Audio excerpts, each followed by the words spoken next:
Hello and welcome to Dice and Demons, and welcome to my, I think, final video of 2020. And in this video I want to show you the final result of my experiment with making stained glass windows for 40k terrain. And some of you may have been watching some of my other videos where I tried to find out exactly how I wanted to do it. And I thought I would just make this quick video to show you what it looked like once it was all done. So I have it here, and you can see it here. It's pretty big actually. And so you can see here I have one of the windows here, or two actually. So this is the chaos side. So here you have a chaos space marine and the Eye of Horus up here. And then on the other side, like so, you have an ordinary loyalist space marine, and then of course you have the Imperial Eagle up here. It's a little bit difficult to see. Later in the video I will put in some photos so you can see them up close, and also so you can see what they look like if they have a light behind them, because that's actually when they really shine. They look really cool, I think, with some lighting behind them. So this is the final result, and some of you have been following along since at least since I made this design. So the way this is all made is I did a design by hand. I just drew it by hand, and then I put it, then I scanned it into a computer and redrew it so that it could be read by a computer on a laser cutter. So the frame here is cut by a laser cutter. It's made from acrylics that's just been cut. And I did the same with all 4 windows, so all the window frames here are made from acrylics. And then my original idea was to put in pieces of colored but still transparent acrylics plastic, so that I would glue tiny pieces here to fit, so that it would be really nice and transparent and look like real stained glass.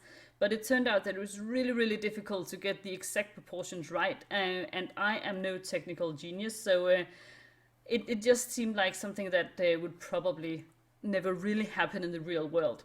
So I had to go back to the drawing board and see what I could do then. So I came up with the idea that if I had 2 identical frames and glued them together but with a piece of clear plastic in between, and then put some colored Mod Podge on top, and this Mod Podge has been mixed with a bit of ink or some contrast paints from GW, and then put that on top on both sides. It would still be transparent, but also still have like that sort of shiny look. I don't know if you can see it here, sort of shiny look that would make it look like it was still stained glass. So this is what I ended up doing, and I actually think it works pretty well. Particularly, as I said, if you have a lighting source behind it, it really shines well. So yeah, and then once the windows were completely dry, it takes about 24 hours for each side to dry. So it's not a terrain project you should start if you want something that's done in a couple of hours. That's for sure. But once they were all dry, I cut out the window itself. No, not the window. The building itself. I cut that from a foam board and matched it to the frames and glued them in place. And then I just used a little bit of wall filler mixed with black paint, just to make sure that there were no gaps between the frames and the building. And once that was all dry, I just glued it to a sheet of MDF here as a base, and that's the entire building project, and it's done. And I mean, the idea was, you can see, as I said, it's pretty big. The idea is that it's for 40k, as I said, and it's supposed to be like a really big line of sight blocking terrain. And I think it's big enough that you can actually hide like a big knight or something behind it. That was the initial idea anyway. And I don't play at home. I don't have any like gaming table or anything. I only play at my local gaming store, and also at my local gaming club. So this is something that is meant for my local game store, and I really hope they'll like it when I come and give it to them. I hope so. Yeah, perhaps I'll even get to play some games with this. using my orcs and playing with these. I've also considered the idea of making something that was themed like orcs, but I don't know if orcs and stained glass windows, somehow it just doesn't seem right, if you know what I mean. I don't know. Orcs, stained glass windows, I don't think so. But perhaps I'll do more. As I said, this was a pretty time-consuming project all in all, so it's not something I'll be doing all the time. But if you have some sort of windows or ideas for designs that you really want to see, you are more than welcome to write them in the comments, and I'll take a look at it.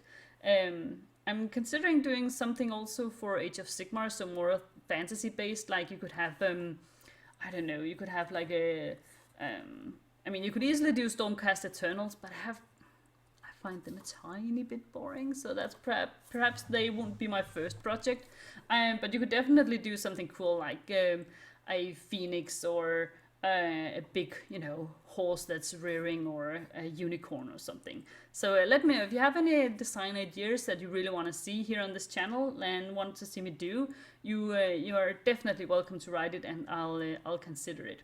So people sometimes ask me about the laser cutter. What kind of laser cutter do you have? I'm considering buying one, and the honest truth is that I do not own a laser cutter, and the laser cutter that's been used for cutting these windows is crazy expensive. I think it costs about 250,000 Danish kroner, so that would be 40,000 US dollars or something like that.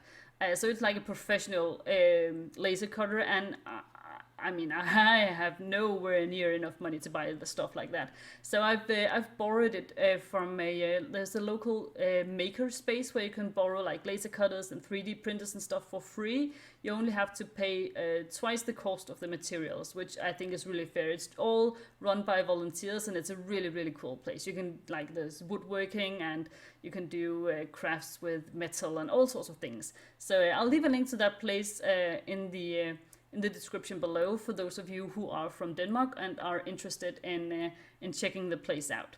So yeah, but this is cool, and it was very fun, and I want to say thank you so much to Troels from the Makerspace for helping me, because getting something from my initial sketch to something that could be actually read by a computer and cut by a laser cutter, that was not something I could ever have done on my own, because I know nothing about computers, I know nothing about technology, and well, I kind of just often want to give up as soon as stuff like technology is actually mentioned. So this was not my doing alone. I did the design, but he really helped a lot with the technical stuff. So thank you so much for that. So if you want to see how it's done with the Mod Podge, I have a video about that, and I will leave a link to that also in the show notes, so you can check it out to see exactly how it was done if you're interested. That video shows the Space Marine window here being made, but the process is the exact same for the Space Marine and the Imperial Eagle, and also of course for the Chaos side. So it's all the same process. And you can do it in any sort of color scheme you want, as long as you choose some colors that will dry up a little bit transparent. I don't think opaque acrylic paints would work as well, but I mean, you can always try it out. But I've only experimented with inks and with contrast paints, and I find that they work really well.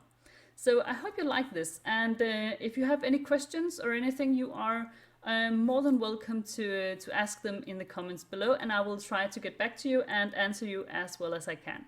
So thank you so much for watching, and a very happy new year. Bye!